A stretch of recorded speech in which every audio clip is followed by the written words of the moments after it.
एक बार गौतम बुद्ध अपने शिष्यों के साथ बैठकर उन्हें कुछ समझा रहे थे। बुद्ध के सभी शिष्य बुद्ध को बड़े ध्यान से सुन रहे थे। बुद्ध और उनके सभी भिक्षु यह देखते हैं कि उनकी तरफ एक आदमी बड़ी तेजी से आ रहा है और वह आदमी बहुत क्रोध में है और वह कुछ बड़बड़ाता आ रहा है। उस व्यक्ति को देख गौतम बुद्ध के कुछ शिष्य समझ जाते हैं कि यह व्यक्ति कुछ गलत करने के उद्देश्य से गौतम बुद्ध के पास आ रहा है।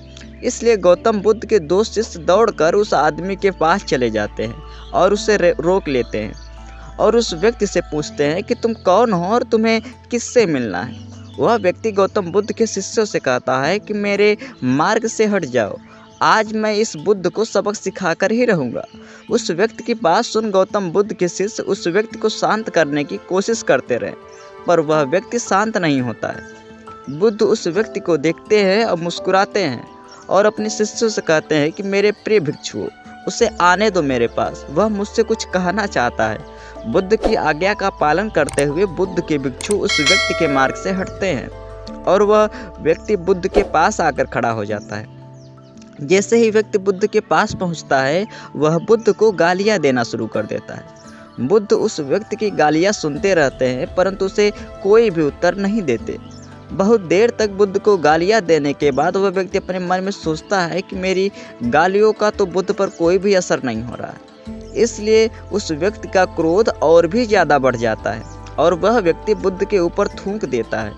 उसके बाद बुद्ध एक कपड़ा उठा देते हैं और उस थूक को पोंछते हैं। यह देखकर गौतम बुद्ध के सभी भिक्षुक क्रोध से भर जाते हैं, पर बिना बुद्ध के आज्ञा के कोई भी भिक्षुक अपना क्रोध प्रकट नहीं करता है। वह व्यक्ति दोबारा बुद्ध के ऊपर थूकता है और बुद्ध दोबारा से एक कपड़ा उठाते हैं और उस थूक को साफ कर लेते हैं और मुस्कुरा कर इस व्यक्ति से कहते हैं कि मित्र, तुम कुछ और कहना चाहते हो।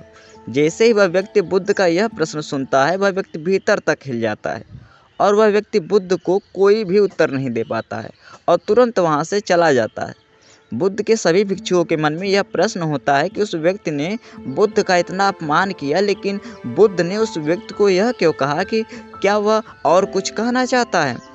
सभी भिक्षुओं में से एक भिक्षुक बुद्ध से कहता है कि आपने उस व्यक्ति से यह क्यों कहा कि क्या वह कुछ और कहना चाहता है, जबकि यह तो स्पष्ट था कि वो व्यक्ति यहाँ कुछ कहने नहीं आया था, बल्कि वह तो आपका अपमान करने आया था।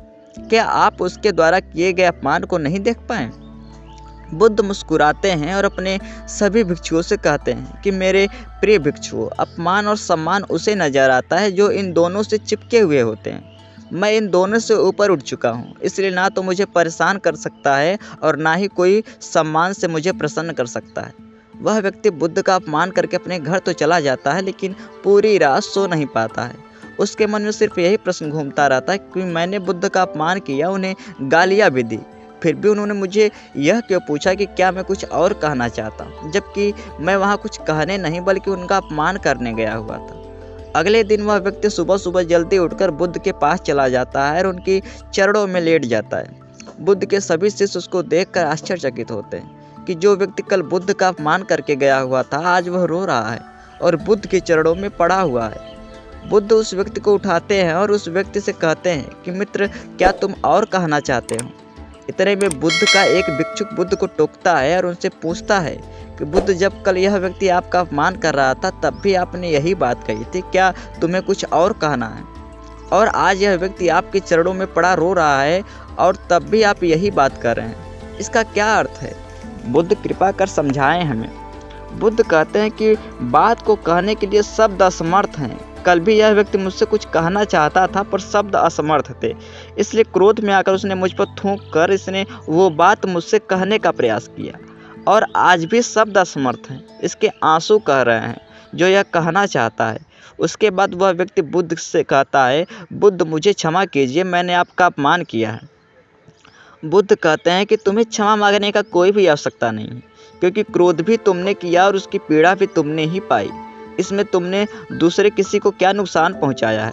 बुद्ध अपने सभी भिक्षुओं और उस व्यक्ति से कहते हैं कि क्रोध जलते हुए अंगारे की तरह है, जिसे हम अपने हाथ में पकड़ते हैं किसी और पर फेंकने के लिए, और सर्वप्रथम उस अंगारे से हमारा ही हाथ चलता है। तो दोस्तों, यह गौतम बुद्ध के जीवन की कहानी को पढ़कर आपको क्या सीखने को मिला, यह नीचे कमेंट बॉक्स में हमें ज़रूर बताएं। साथ ही अपने दोस्तों के साथ इस कहानी को शेयर करें और इस चैनल को ज़रूर सब्सक्राइब करें। सुनने के लिए आप